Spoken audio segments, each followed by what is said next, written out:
Good evening, and welcome to the television graveyard. We are your TV necromancers, Lara Prince and Noah Houlihan. We have come here tonight to examine the spirits of past television shows, to find out which ones could be resurrected, should be resurrected, and which ones should just stay doomed.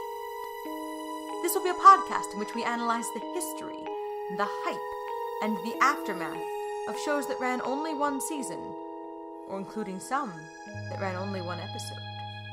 But not this month. This is Backdoor Pilot Month, in which we take an episode of a show that already existed that was trying to produce a new show. With me, as always, Noah Houlihan.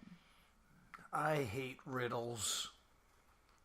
This week, as suggested by Ian Borgstrom of the Peg Warmers podcast, we have done the Gargoyles episode Pendragon. Yes, it's. I believe it is season 2, episode 25 Yes. of Gargoyles. Yes. So if you want to check it out before you listen to us rant and rave about it, it is in the description down below. Give it a watch. It's a half-hour cartoon.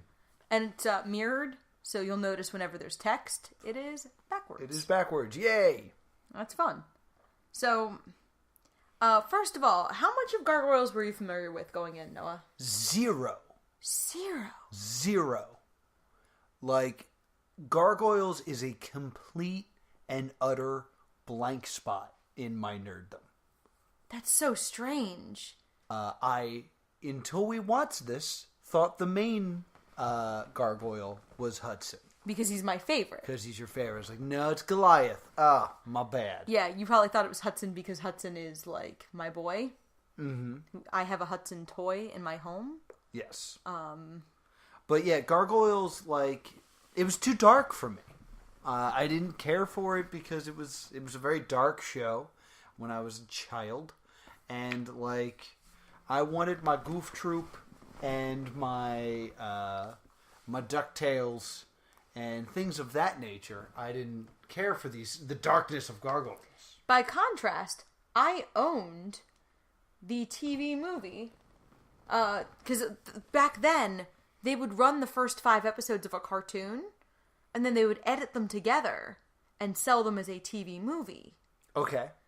So the first 5 episodes of Gargoyles were edited together and sold as like a, it's 5 23-minute episodes, and then when you take the credits out either way... And the theme song. Yeah, it essentially becomes about a little over an hour and a half of a movie.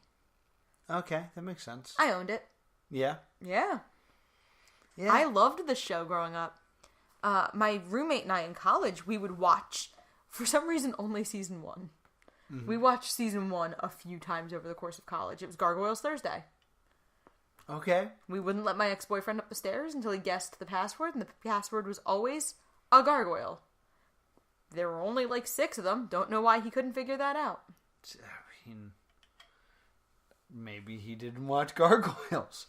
I have nothing against Gargoyles or anything like that. It's not like I hated the show or anything. It was just that whenever it was on, I couldn't get into it. And, let me tell you, now that I've watched one entire episode, my main thought was, what is happening? Yeah, so once we got out of the first episode, or first season, it gets a little more mythology and continuity heavy.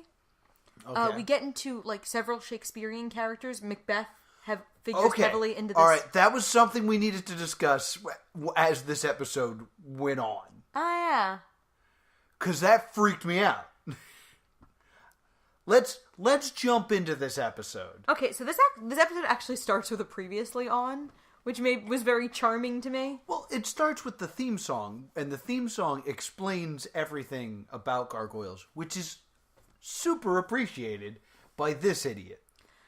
I miss when cartoons used to do that. It's just every episode starts with, there was a curse, we were betrayed by the humans, but now at night we rise. All right. And that cool shot of, Goliath chunking his paws into the stone, climbing up. I love that shot. So it starts with that. Then we get a previously on. And let me tell you, The first time we watched it, I will admit I wasn't super paying attention. You were not. I watched it again. I got about maybe 5 minutes in, and I went, what is going on? And I restarted it. I didn't realize how long the previously on Gargoyles was. Because it was just me going, this is moving way too fast. Why is this happening? But basically the previously on Gargoyles is people, I don't know. Goliath and Elisa Maza. Find King Arthur, or Arthur Pendragon, and they wake him up because... Yeah. No, that was a question, Laura. Oh. They wake him up because... Goliath stuff. So they wake it. It is actually part of their mission. They're at that point on like the Avalon Travelers, and they are looking for Arthur because they need him to help, like, conquer whoever the big bad that season was. Okay. I'm real good at season 1 when it was still Xanatos. So they wake him up because reasons, and then Goliath is like, "Yo, if you're ever in Manhattan." Look my clan. Look up my clan. By the way, there's a whole new continent you weren't aware of, because you're King Arthur. I mean, he just said, like, the island Manhattan. Like, he doesn't go, like, by the way, America. Like... Still. Then he just jumps on a boat and he's gone. Well, and then we also see, then we go to New York and we see the characters we know, minus Goliath, Damona, and... Elisa Maza. Yes. And it starts the with, characters you know. And it starts with my boy, Hudson. A storm is rolling in, and Hudson goes... This is no ordinary storm. I know this wind. And you're like, bet you do. Because he's the best. So we see our usual characters. Wait, can I just... It wasn't wind. That was. Oh, I hate you. I hate you so much. So, we see our usual characters, and they're talking about, like, a storm is rolling in, but Hudson makes sure we know it's not a usual storm. And then, my next note, I remember the animation being better. Yeah, it's kind of like when you go back and you watch Doug. I also think they might have had more money for the first season. That makes sense. Because I remember, like, I owned the first season. And I think there's an element of, like, I'm also mostly remembering the title sequence, which will have the best animation. Yeah, that's And the true. first 5 episodes, which they edited together to make a movie out of, and therefore probably had a better budget. Exactly. Now, the gargoyles that we hang out with are Hudson, who is kind of the de facto leader because Goliath is gone. He's the old curmudgeonly, only one who speaks with a Scottish accent, gargoyle. And he's best known for the line, like, when Elisa asks what they should call him, he goes like, "Call me. Does the river have a name?" And Elisa's like, "We call the river the Hudson. I will be the Hudson as well." That doesn't happen in this episode. It's just Laura's favorite thing to quote from Gargoyles. I do quote it fairly often. There's Lexington, who is like the little gadget gargoyle. He's like the little olive-colored one. Brooklyn, who's like the red one. And Broadway, who's the like requisite gluttonous comic relief character that every 90s cartoon had. Okay. And also not with them is Bronx, who's a dog. Oh. He's a gargoyle dog. Now, I gained none of this information from this episode, but it's not really about them. They're just simply around to justify this being a Gargoyles episode. Yeah, I'm also telling them, so if I mention any of them by name later, you don't go, who? Right, I get you. I'm just saying, like, from a pilot point of view, these characters are not focused on, nor should they be, because they would not be in the show moving forward as a spin-off. Yeah, for some reason I'm real sweary in this group of notes. Okay. I don't know why. So my next note is Arthur Pendragon arriving to London, rolling up on his dumbass boat. Yeah, which then just immediately sinks. The moment he steps off that boat, it sinks. Well, I feel like what it's trying to say is like, well, you're on your own now, kid. Yeah, it's very, like, video game-esque of, like... Your mode of transport is gone now. You can't go back this way. And then he pulls a mace out of, like, his butt. Like, yeah. Well, you're not Excalibur, but you will do. Hello, mace. Yeah, and we were like, where was he storing that whole time? It was just under his arm, like a heel wrestler hiding a weapon, the whole time he sailed. And then, like, he's walking around, he looks like it's friggin' Comic-Con. Mm-hmm. And then he just maces open a church door. Well, he complains that the church is locked. How will he stay vigilant? Stand vigil. Yes. And then just Clobbermeister and walks into this church, and he meets his new friend Griff. Who, my first note says Chicken Boo. Oh, yeah. You're a gargoyle. Well, he looks like Chicken Boo. Like, he does look like Chicken Boo. He looks like a chicken with a Letterman's jacket. Yeah. And then he, like, doesn't... And Arthur's like, I'm Arthur Pendragon. And Griff's like, nah. Mm-hmm. And then... well, he throws the shade of... I don't hold with people breaking into my abbey. Oh, a gargoyle. For a moment, I thought I was in danger. Griff's like, oh, shut up. And then, like... The throne addresses Arthur and was like, you are Arthur Pendragon. And Griff's response is pretty much like, huh. We gotta talk about this. Okay. Because it's not the throne that's talking to him. It's supposed to be the original stone he pulled Excalibur from. Okay. And you can tell because it's a rock with a tiny black, like, slit in it that a sword used to be in. And... the stone that talks to him is Dr. Claw from Inspector Gadget. You can go ahead and look it up, and if I'm wrong, I don't care. It's like, immediately like, Arthur Pendragon, if you seek the sword, you must prove you are still worthy. Next time, Pendragon. And I didn't realize Dr. Claw's voice was so hard to do. I mean, Frank Welker, who voiced Dr. Claw, is listed as a recurring cast member. Yeah, as the rock that used to have Excalibur in it. Dr. Claw says something like, you have to solve a riddle to find Excalibur, but doesn't tell Pendragon the riddle. Yeah. Griff just happens to know it. Yeah, you get he's like, oh, I was told this when I was a hatchling. And it's like, okay. So he rattles off the riddle, which we will have here. I will take you to the sword, if you but say where it is. I hate riddles. I know a riddle about Excalibur. I learned it as a hatchling. Isle of towers, glass and stone, the lady waits for him alone. Ebon glass in emerald frame, pure white lilies speak her name. Blood-red bane in dragon stone, Excalibur waits for him alone. Isle of towers, glass and stone? You have passed the first test, Pendragon. How about that riddle, guys? Can you solve it?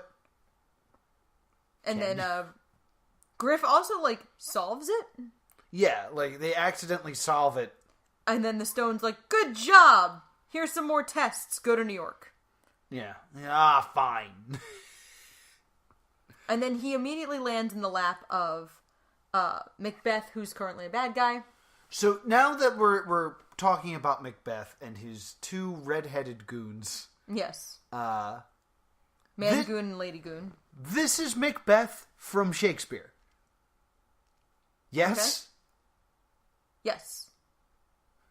Weird.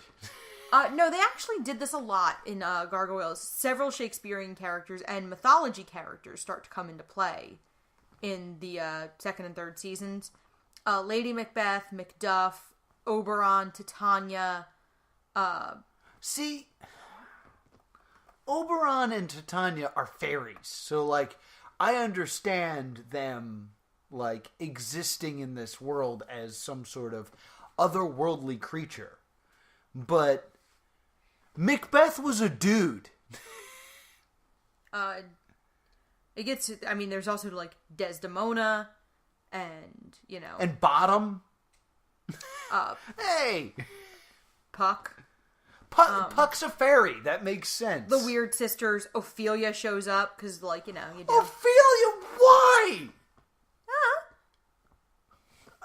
See... Like, I can totally understand. Let me check to see if it's that Ophelia or if she just happens to have a Shakespearean name. Like, I can understand. It's like, okay, Puck's a fairy. Ophelia's a gargoyle. Okay, thank you. But, like, Macbeth is just a dude and not a good dude. He's kind of a bad dude. So the idea that he's now, like, the foil to the gargoyles and sounds like Sean Connery... kind of stupid to me. So Macbeth was in the first season of the show, and he's, like, connected to the gargoyles, and he knows them. And he's, you know, an older Scottish man, wealthy. He doesn't get along with Demona, who you don't know who that is. I'm trying to figure out how he shows up in our time, because I don't remember this super well. Okay. Here's the thing, though. When I watched this for the second time, I was, like, really paying attention to the fact that his name was Macbeth. And, like, he does sorcery. And I was like, maybe he got this from the witches, from Macbeth. But, like, it would have been weirder if he was not Macbeth. And there was just a character named Macbeth that had nothing to do with the Scottish play. Okay, apparently Macbeth's immortality is tied to Demona. And one of the gargoyles, and that's, like, part of the reason he's still alive. See, I'm going to push this point here. This is really dumb to me, because this is... I'm looking at this like it's a pilot, with no other information. So, like, the fact that Macbeth is there and is a villain is a weird, just, like, out of nowhere... Yeah, here's the foil. It's Macbeth. Like, I'm trying to think of a good equivalent of, like, how bonkers that is to me. Okay. Whereas, I get that. It was like, oh, we're going to watch, you know, this brand new pilot. I was like, okay, the bad guy's Yosemite Sam. Really? Okay. I mean... he's the antagonist for this episode, essentially. Because this episode doesn't really set him up as the villain of the series, either. True. So what ends up happening is, he gets to New York, Macbeth finds him, and rolls up in, like, a big-ass plane. Yeah. Because Macbeth has amassed a lot of money. Yeah. In Gargoyles. Like, he was ambitious. Yeah, and, like, in the interim between the, you know, 1094 and 1994, he gets a lot of dough. So then, Lexington and Brooklyn protect Arthur and Griff. And, I don't know what exactly happens. My notes just say, Hudson can't believe this shit. The other gargoyles just kind of show up. Yeah, I mean, that's a classic backdoor pilot thing of, like, the characters you know are there tangentially so that it's still an episode of Gargoyles. Mm-hmm. They just kind of show up, and I watched this episode 3 times. Because this is the part where I restarted again. Why do they go talk to a lake? Okay, so they're looking for Excalibur. Yeah? The Lady of the Lake. You just know. See, you still didn't explain the two things. You just said Excalibur and then Lady of the Lake, and there was no explanation in between the two. Okay, so like all 6-year-olds, you are well versed in Arthurian legend. Of course I am.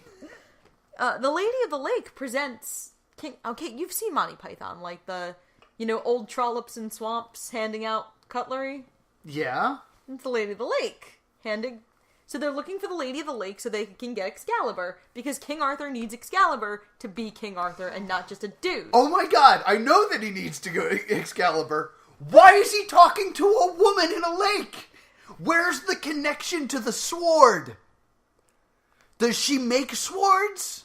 Because that's how Arthurian legend works. That's a thing in Arthurian legend. Lady of the Lake She's a lady in a lake handing out swords. Okay, you're talking with sarcasm now, and no, I'm so confused and angry. Why are you so mad? Why does she's the enchantress who gives Arthur the sword. That's why they're looking for the Lady of the Lake, because Lady of the Lake gives Arthur sword. Therefore, you look for Lady of the Lake to get sword. Okay, so in the Arthurian legend, see, I'm still missing stuff. The way he gets the sword is to talk to the Lady in the Lake. Yes. How does he know to do that? I don't know. I haven't read Le Morte d'Arthur in Then why am I supposed to just know? Because 8-year-olds don't ask this many damn questions. No, see, he's fighting Macbeth, and then all of a sudden... Pure white lilies speak her name. And throws a flower in, and a lady shows up. And all the gargoyles are just as confused as I am. They are equally as confused. Because he's like, oh, there was a lady living in this lake the whole time. So this lake is like a thing that they've seen before, but this woman is new, and the woman's name is Jalapeno. What kind of name is Jalapeno? Jalapeno. I mean, this is the Lady of the Lake doesn't have a lot of explanation in Le Morte d'Arthur. When they meet her, she holds Excalibur out of the water, offers it to Arthur if he promises to fulfill a request from her later. Well, in Gargoyles... Oh, there's multiple Ladies of the Lake. Womp womp. In Gargoyles, she comes out and she's like, Arthur, you're here. I know you're looking for Excalibur. Let me try to kill you. So she attempts murder. He has to prove himself worthy. Why? Oh my god. I would understand this idea if it was like, oh, you seek the sword. I must challenge you. But that's not what it is. It's you, Arthur, the person who's supposed to have Excalibur. I gotta try to kill you first, though. Them's the rules. I mean, in this world where magic and shape-shifting is a thing, maybe she's, making sure it's really him. I guess. Ah, man, you ask a lot of questions for this being a 23 million... I didn't understand what was happening. You're I watched so it angry. 3 times. You mad? I'm confused. And you, as the person who likes gargoyles, I thought would have answers for me. Well, I mean, it's the Lady of the Lake. It's just... Stop just repeating those words to me. I don't, So, they're in Central Park, and they look over and, they're like, we need to find a lake. And then they look at Central Park, and they're like, hey, a lake! And then they say, pure white lilies speak her name, which is in the thing. So they throw a lily, and then they're like, yo, Lady of the Lake. And then she's like, what's up? And she's got a butt. She does have a butt. And then a lake monster tries to drown Arthur, and Griff tases the lake. Yeah, because it ain't ancient England anymore. Medieval. And then they realize that the Excalibur's not in the lake. Excalibur is in the heart of the Brooklyn Botanical Gardens, which has a nice who's on first moment where they're like, it's in Brooklyn, and the Gargoyle Brooklyn's like, where? Mm-hmm. And they're like, no, the Brooklyn Botanical Gardens. My name, Brooklyn. And so then they have Macbeth has a will-o'-the-wisp, which is from Scottish mythology, but to you is probably just a magical floating light ball. Oh, what? What is this tone? 'Cause, yeah, it was, and it was confusing. A will-o'-the-wisp is used in Scottish mythology. It's an atmospheric ghost light seen by travelers at night, especially over, dangerous terrain.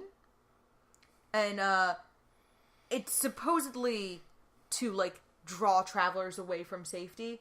In the Harry Potter universe, they're called Hinky Punks. Let the record show, dear listener, that right now, Laura has the Will-o'-the-Wisp Wikipedia page open. Doesn't just know this information. It is not just common knowledge that stupid Noah is supposed to know about Scottish mythology. I knew what a will-o'-the-wisp was. I just looked up the exact definition because I knew you were going to scream at me again. I'm just confused. And since you were asking me questions about Lamort Darther, which I don't have memorized, I just know that the Lady of the Lake, Excalibur. Yeah, whatever. I know. I would have just felt so much better if you had said, I don't know. Then it would have made sense that I'm confused. I hit my finger with my ring and it hurts real bad. Ow. Oh, you have a ring? That's nice. Keep talking. Oh my god. So, the Will-o'-the-Wisp. And I actually just knew in Harry Potter they were called Hinky Punks, so back off. So, I'm trying to get back to my notes because I have so many Wikipedia tags open. So they go to the botanical gardens, and there's like a hedge mage labyrinth kind of deal. Yes. And then Griff is like, you know what I'm gonna do? Tase this labyrinth. So he tases the labyrinth. And then there's a giant stone dragon at the heart of the botanical gardens. I have another thing I have to rant about at this moment. Yes. They're walking through this hedge maze, and I just kept looking at them going, well, don't they all have wings? Why don't they just fly into the middle? And then as if they heard me, one of them goes, there's nothing high off here for us to jump off, so we can't glide. Yeah. So they can't fly. Right. They can only glide. Right. It's weird that they weren't able to find anything tall in New York City. I mean, help them glide in there. Maybe not with the precision they needed, and by the time they got up the building, Macbeth would have found the stone dragon. Because Macbeth has a damn plane. I just wanted to see them climb the building. It looked really cool in the opening. Yeah, but Macbeth has a plane, so they're racing against time. Yes. So Macbeth pulls the sword from the stone by the stone dragon. And that really makes the stone dragon unhappy. And then Macbeth stabs Griff's taser. Right. And then Pendragon and Macbeth duel, Excalibur versus a mace. Yes. And then, Macbeth demands that he get to keep the sword. Mm-hmm. And then Arthur takes it and smashes it against the dragon because it's fake. It's a fake sword. What a twist! It's a twist. And then the big old stone dragon's real mad. Yeah, he comes to life and starts to just rip everyone apart, and they're flying through the air and things like that. And Macbeth's goons are on the bikes from Jet Moto. Yeah. They're like flying jet skis. They are straight up the bikes from Jet Moto. And they're fighting the characters we know. Yes. Hudson rips up a chunk of fence and ties up a hench person with it. Yeah. And then... It's a pretty cool fight scene. It's like, there's not a lot of cool cartoons with fight scenes, and this is a cool fight scene. And then, the dumbest quote in the episode. There's a red stone by the heart of the dragon, and Arthur goes, "That's it! The sword is in the stone!" No shit, That's the whole thing. Yeah. Oh, yeah, we got that one.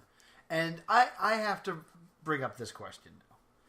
He takes his mace, and he smashes this red stone, and it kind of explodes. Yeah. And the force back flings the mace out of his hand as they're flying above New York City. So that mace is now embedded in the head of some passerby. Yeah, maybe it's in a building. This makes me wonder, is there some sort of lore thing on why no one sees what's going on? Since they only become gargoyles at night, after nightfall, and especially in the 90s, there was a whole big thing about, don't go into Central Park at night. Okay, because that's where the gargoyles are. Well, you remember Home Alone 2, how, Central Park is beautiful during the day, and at night it's, the scariest place in the world for Kevin McAllister? That was the attitude toward Central Park at night. Yeah. We can assume it's 2 or 3 in the morning, minimum.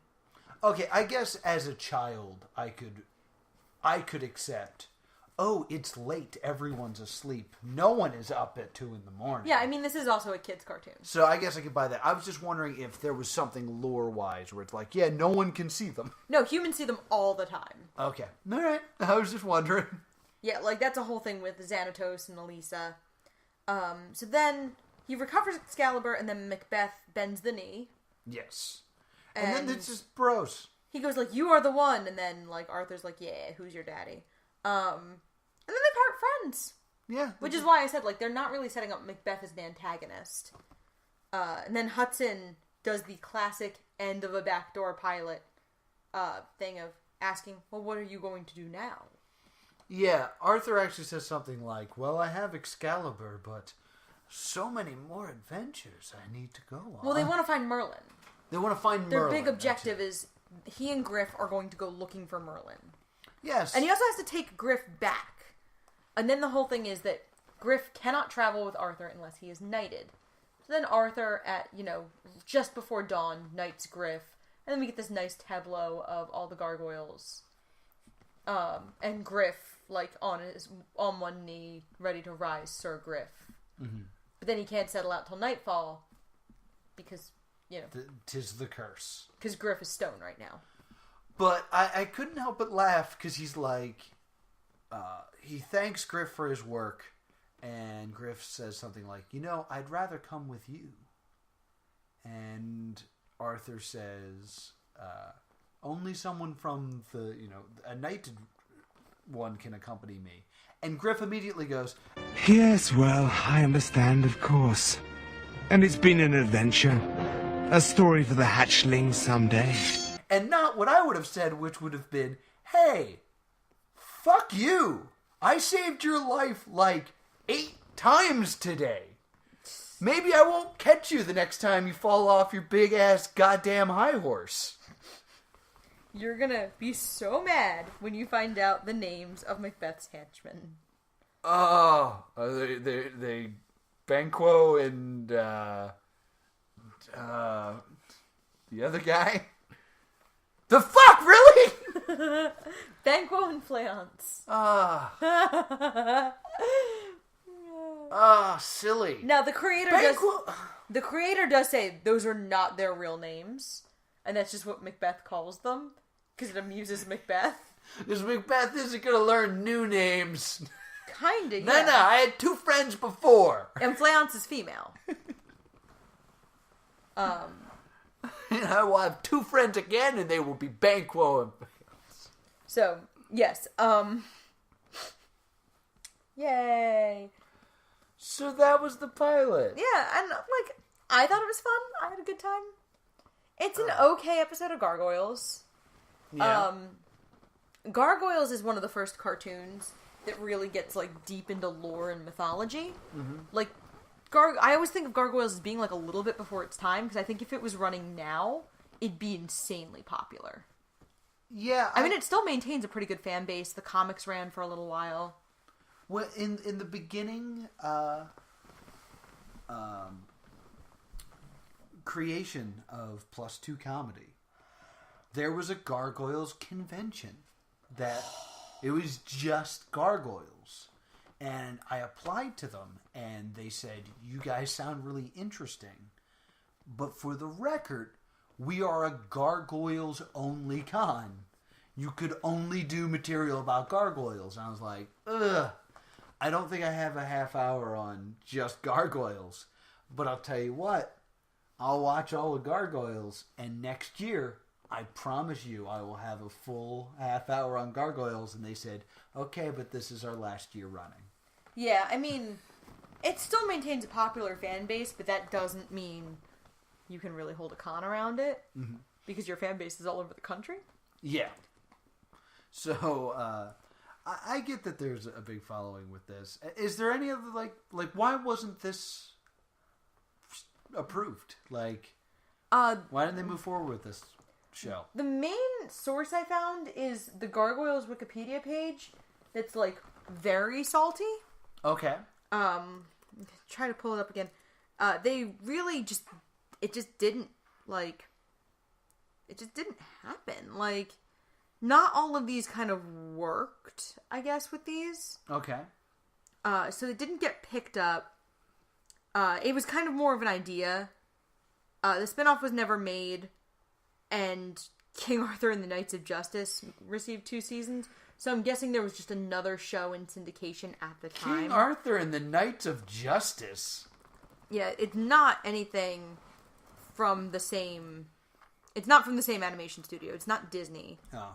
And it ran too long, so we can't even do an episode on Yeah, I mean, it was running in 92, 93, which means it was running shortly before this was a backdoor pilot. So, you know, they might have been like, there was just a cartoon of this. Gotcha. Go away. Okay, alright, that makes sense. One of the director's names is Xavier Picard, which sounds like a fake name from a what's his name, fanboy. I'm blanking on Patrick Stewart's real name. Patrick Stewart. Okay. Xavier Picard? It's a pretty rad name. Okay.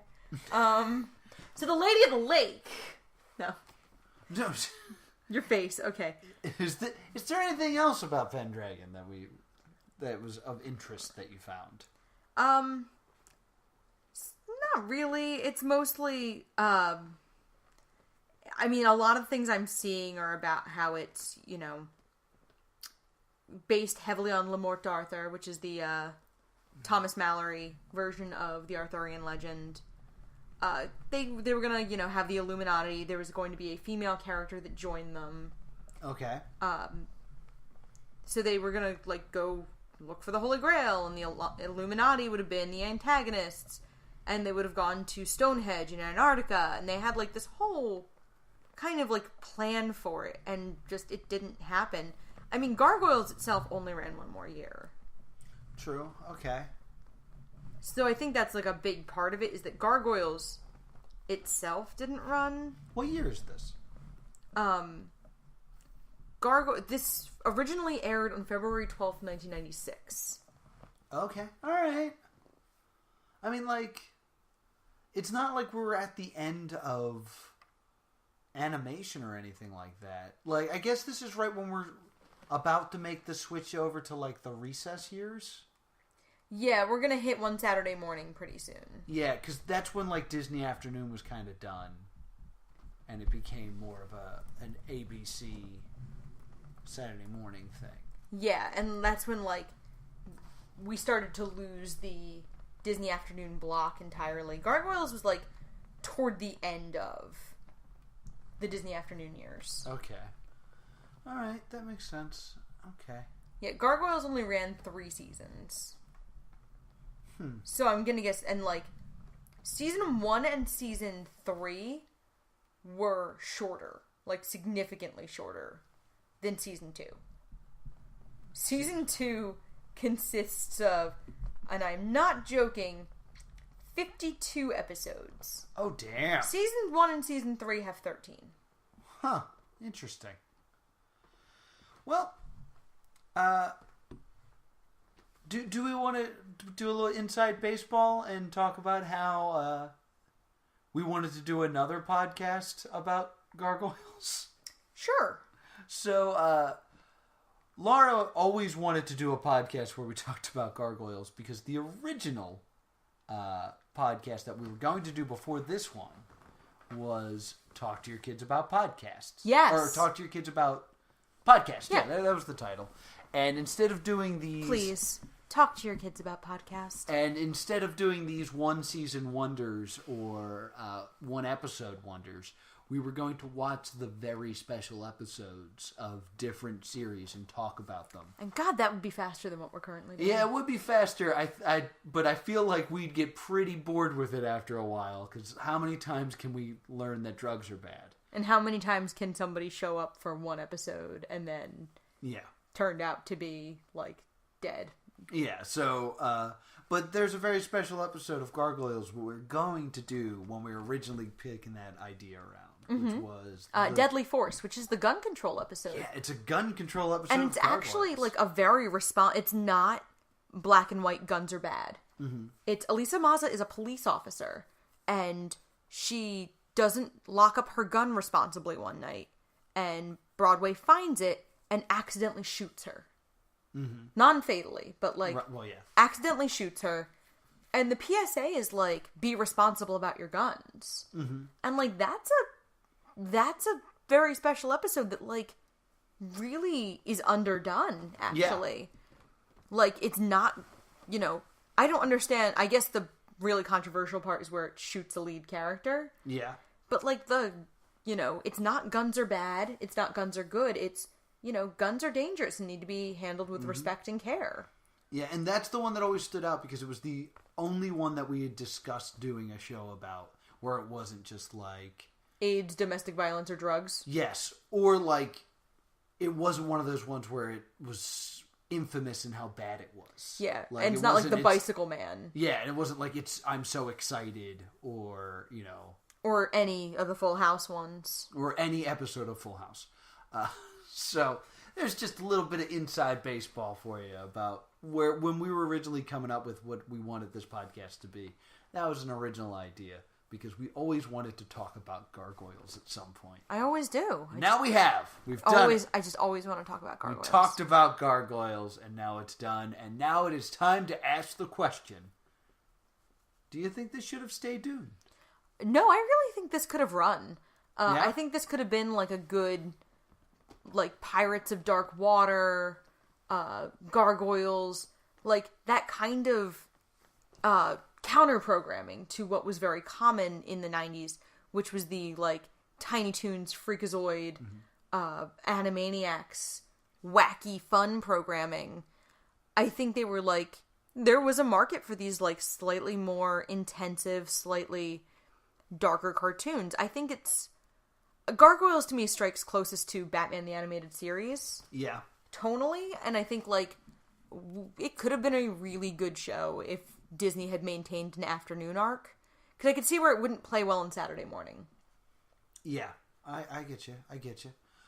This is also going to be a stay tuned for me, despite all my screaming. You did do a lot of it. I think this would have been a great pilot if it wasn't for all those gargoyles in it. Like, I think the big mistake with this idea was making it in the Gargoyles universe. I think just being like, yo, King Arthur today. It's dark, it's broody, here we go. I was like, all right, I'm in. I think it would have actually been better to just go off what we knew and not make them go to New York. Yeah. Like, if they had just made it a weird backdoor pilot with... Goliath and Elisa Maza had already crossed paths with him. So if they had just stayed in London and done the backdoor pilot still, but, like, had it bookend a little bit with Goliath and Elisa... but kept them in England and kept them in the setting they would be in, I think it would work better. And maybe, like, one or two more characters. I would say it's better to just let it stand on its own and then have that episode where they cross over and blow little kids' minds. Yeah, I mean... Go the Marvel route, where they're separate and then they cross over, not the DC route where it's like, look, it's everybody. I think they could maintain that it belonged to the same universe from the word go, but not actually meet any of the gargoyles you know. Yeah. Like, Griff can be there from the word go. And you can just be like, from that other show. And be like, yeah, in this universe, gargoyles are a thing. It's fine. Yeah. So yeah, that would be my view. I think this show could have totally survived and, like, there's not a lot of it because we don't get to see Arthur interact with a normal person. No. But there are a few little moments of, like, Arthur doesn't know how this world works. When he breaks the door to the church. Like, I have to pray! Like, that stuff is fun and, like, interesting. And, like... Can you do me a favor and look up the film A Kid in King Arthur's Court? Oh my god, the 1996 masterpiece? Was it in 1996? I am going to look it up right now, but I would bet money that it is. Yeah, it's a retelling. 95. 95. All right, so even perfect. Like, the kid from Rookie of the Year does what was the original version of that? A Yankee in King Arthur's Court? A Connecticut Yankee in King Arthur's Court. Yeah, they retell that as a kid in King Arthur's Court, and it's a child. He goes back. He uses the power of baseball and bicycles to help King Arthur. You're telling that story just the opposite way. This would be fresh in kids' minds. Yeah. Like, the iron was hot for this idea at this moment. And, like, it's the thing that seems to weigh it down is that big stone gargoyle it got tied to. So... Yeah, I could definitely see where the mechanics of the backdoor pilot weighed it down a lot. That Absolutely. It tried to necessarily tie it into the gargoyles too much. I'm wondering if I watched through season 2, if we hadn't seen the rest of the clan in a while.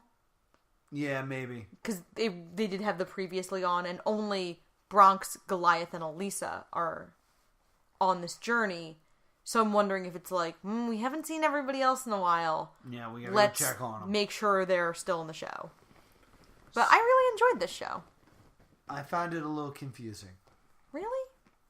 No, I found it really confusing. So, what are we doing next week, Noah? Next week, we are taking a... this is usually not my job, but we are taking a request from one Mr. Jeff Stormer, who apparently has a lot of pull on this show. And we are going to look at the backdoor pilot from The Simpsons. Ooh. Which is 22 Tales from Springfield. Ooh, that's 22 backdoor pilots. Yeah, 22 backdoor pilots in a row.